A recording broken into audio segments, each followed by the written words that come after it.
Hello everybody, it's me Stefan. Happy 20 days late New Year's to all. Sorry about the latency, but I haven't found a good space to make videos this time. I've been busy with schoolwork, writing blogs, writing in general, that kind of stuff. I've also got like a new website, so I'll probably put that as a link in the description or something like that.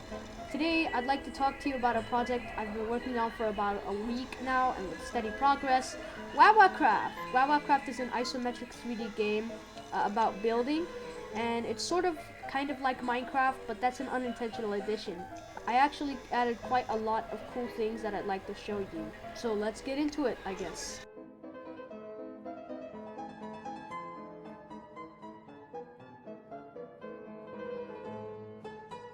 In Wawacraft, you can build stuff and also explore. The thing that makes it stand out is that your player character is the popular earless cat, Wawa. It's got a multitude of blocks, including grass, asphalt, stone, bricks, wood, the violet block, and the Wawa block. Yes, there is a Wawa block. This is a joke game after all. A majority of the game is spent building and placing these blocks to make unique structures. Once you're done building the world, you can pop out into the exploration mode and play as Wawa himself and explore your own world. It's also got a great file loader that I worked really hard on. You can save and load worlds to a worlds folder. Wawacraft's worlds are saved to a .wac file. If you're wondering what that stands for, it means Wawacraft. Very creative and ingenious, I know.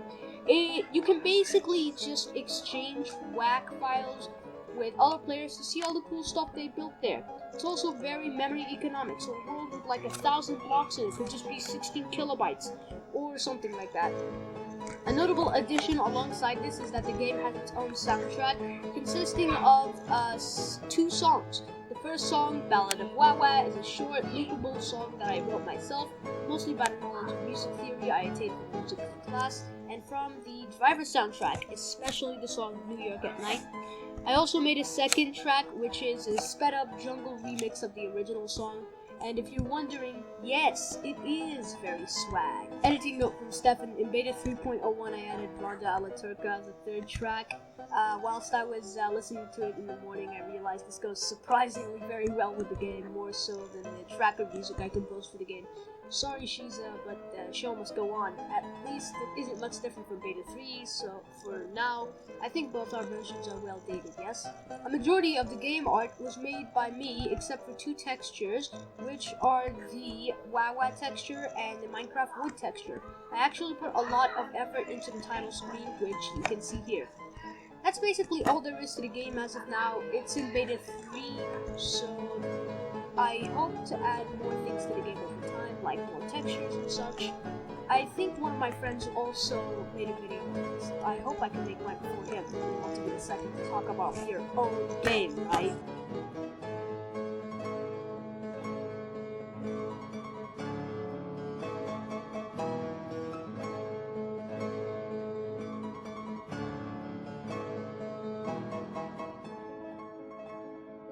Anyways, you might be asking, Stefan, how pray tell did you program this game? Well, I'm glad you asked. It involves a week-long story of trial and error, as with most game development. Believe it or not, Wawacraft was never my intention for this project. I actually just wanted to write an action-heavy isometric shooter, but because of an in-house shtick of me using Wawa as a placeholder texture, it sort of derailed and took on a big shift in personality. I just went with the flow, and I often tell others that Wawacraft, unlike any other project, developed itself in a poetic way, sort of.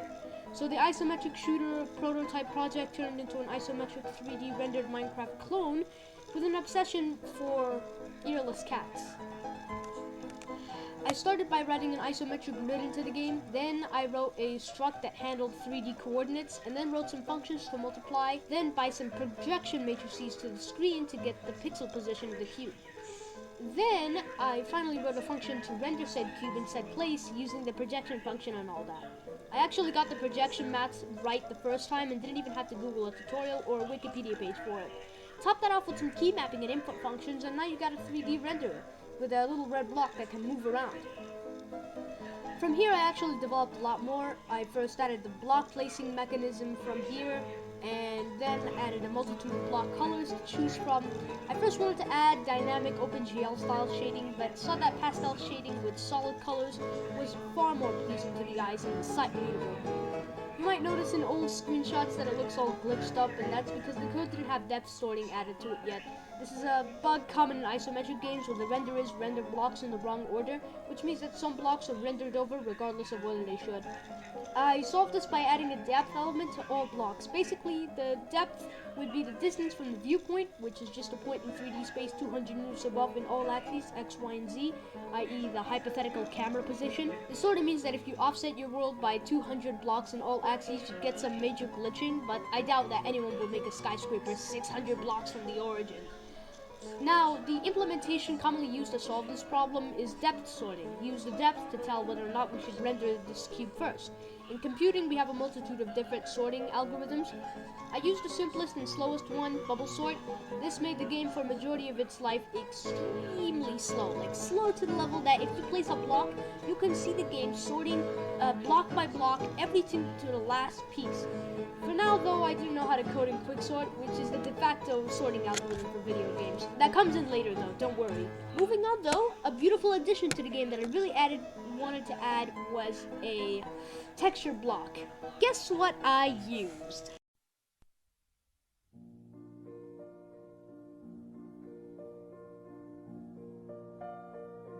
The Wawacraft block. The best block in the game and one of, if not the best items in video game history. It's right up there with the Chaos Emeralds from Sonic 3 and the Super Shotgun from Doom 2. When you use this block, it's like forging a jewel or carving a statue. A true marvel of art indeed.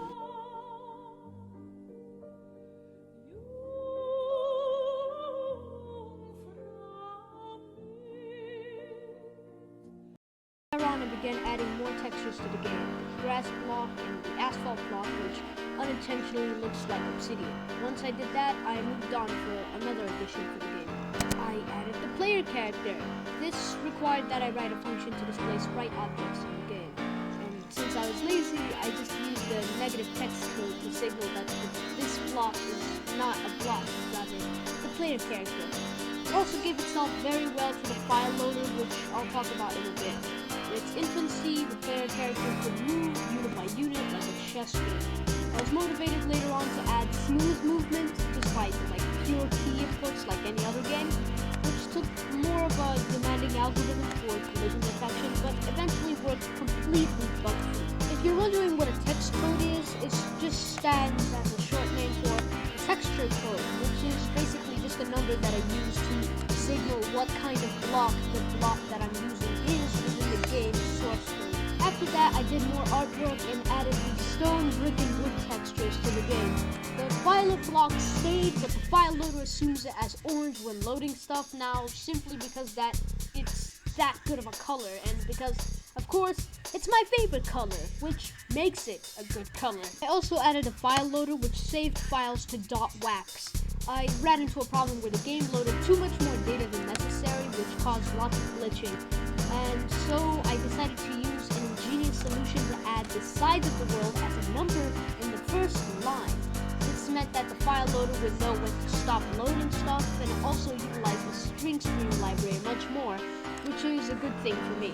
With that aside, I also made some music for the game. It started as sheet music, which then I ported to a tracker program to make digital music, which is the reason you get the second track. And also, yeah, that's also the reason why the second track rocks so hard.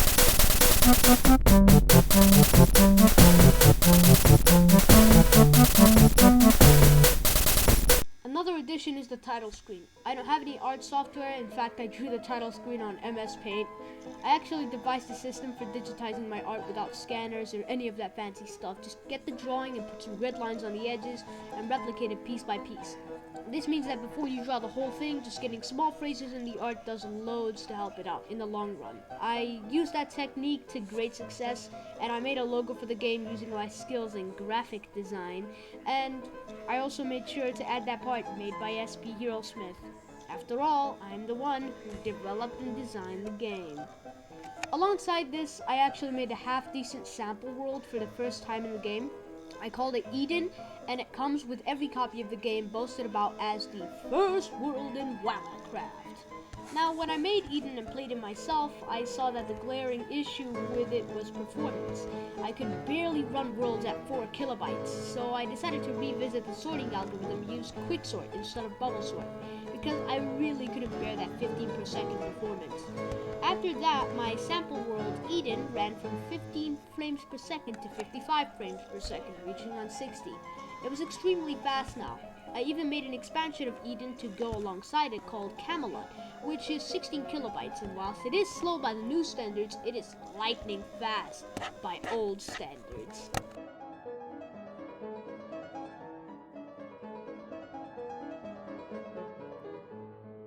And that sort of brings me to what Wawacraft is right now, Wawacraft Beta 3, which I guess is about it for now. I think people call videos talking about a game development devlogs, so this could be the beginning of a devlog series, but in retrospect, I actually think Wawacraft has reached a state where I don't exactly want to add anything new to it. I really want to leave it as it is now. I've been thinking about making a pause menu for the game instead of using the command prompt as a source of input, since it is just sort of a breaking of the flow of the game, even for me. Wawacraft is open source and completely free now, so feel free to contact me if you'd like to help out with the game's development or have any suggestions. And that's it. Remember, to you, I say hello and maybe even goodbye.